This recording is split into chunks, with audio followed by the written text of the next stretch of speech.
ये कहना है कि ये जो मुस्लिम लोग हैं इनको तो आपको गुमराह करना है ना।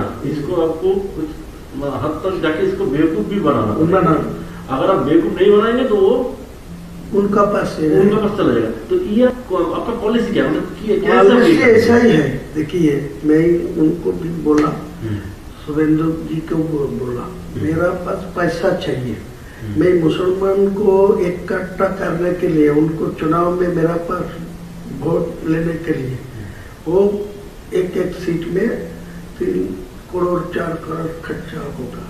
वो जो टीएमसी वाला जो है सत्ता में है वो पैसा ज्यादा नहीं देते, लेकिन आज के दिन में जो नया मेरा मुसलमान को जो उम्मीदवार खड़ा करेगी वो सब शिक्षित मतलब होगी, स्वच्छ भारत मुक्ति होगी, मुसलमान को पास उनको ज्यादा इम्पोर्टेंस भी है, लेकिन मेरा पैसा का जरूरत है। आपको टोटल कितना पैसे का जरूरत है जो आप ये अपने लक्ष्य है इसको पूर्ण कर सकते हैं? नहीं, पूरा लक्ष्य होगा 1000 मिलेगा तो बहुत, मतलब 1000 करोड़। এই হুমায়ুন কবির ভিডিওটা এটা অরিজিনাল ভিডিও না এআই ভিডিও আমি কিছু বুঝতে পারলাম না। তো বন্ধুরা তোমরা কমেন্ট করে জানাও আমাকে।